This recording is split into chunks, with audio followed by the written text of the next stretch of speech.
All right, guys, happy Tuesday.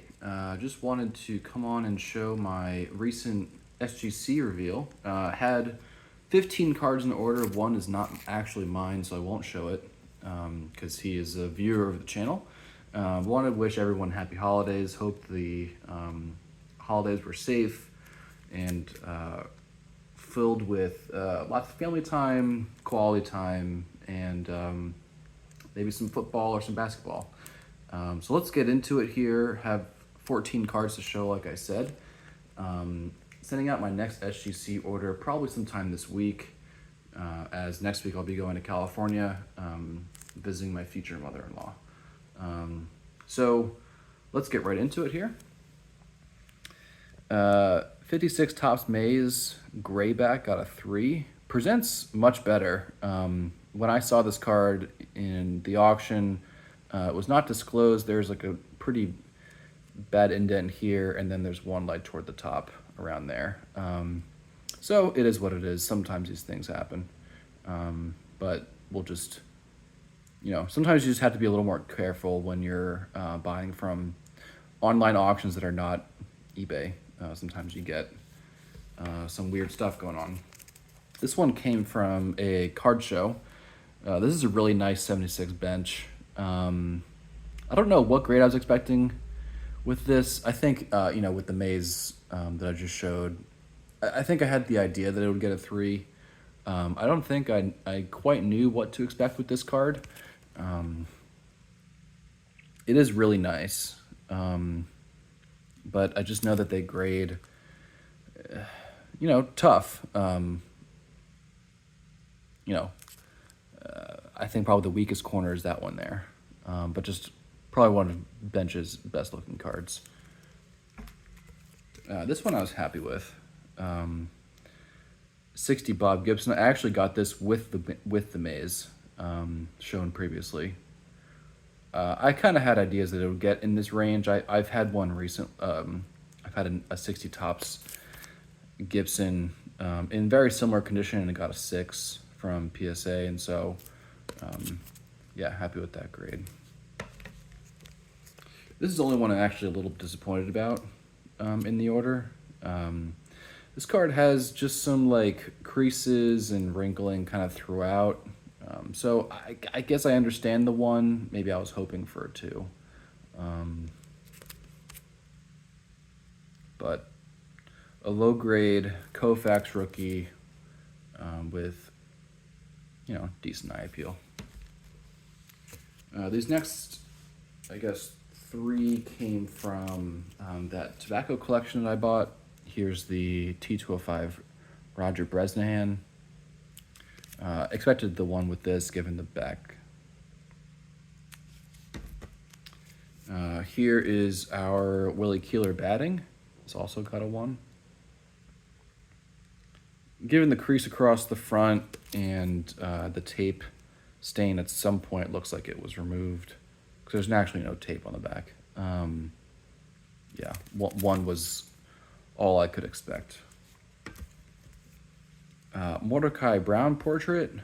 Was happy with the 2. I would say this is probably a weaker 2, given the centering, corners, and then the crease lower right. But with these Hall of Fame portraits, they will remain popular in any grade. Next, let me see. Yeah, all of these next cards are actually from the Philly show. This awesome card got a 7. I had high hopes for this card. I think actually this card came from the gentleman's father's original collection. And the rest of the 53s and 54s that I bought from him, all Bowman, no Topps, at least in the last buy, all looked like this, or were really similar. So I was happy. I was really happy with that grade. This one, registration is off. He's got like 3 or 4 eyes. He's got like 27 teeth. But the cardstock is really nice, and it got a 5.5. I don't know. I mean, maybe they would have graded higher if the registration was better. From afar, it doesn't look bad, but when you get up close to it, you can really tell. Here's a Koufax whiteback. Got a 3. Centering is pretty off, as you can see. And the colors are a little light.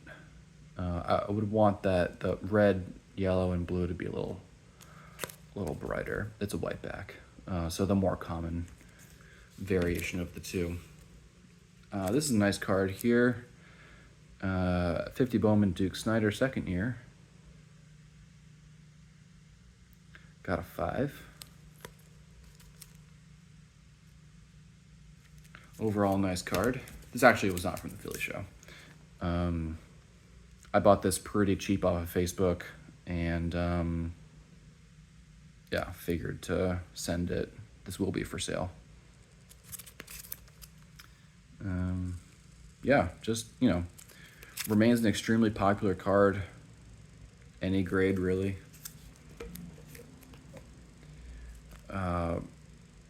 Didn't quite know what to expect with this Koufax. It had a little bit of excess paper somewhere along the perf, and I just carefully removed it. I think maybe what it has to do with there's some, not creases, but maybe bending. These are extremely thin. Maybe when it was removed, or at some point in its journey before me, it maybe was bent or something, and maybe that has to do with the grade, but really nicely centered. Nice looking card. Last one here, another nice one from the 50s, Red Schoendienst. I believe he's in that, and Alex will have to correct me if I'm wrong, but in that range where it's the 30 or so cards, or maybe 20 or so in the set that are kind of tougher. So, Schoendienst in the 6. Thanks guys for watching. Again, happy holidays to all, and I'll talk to you all soon.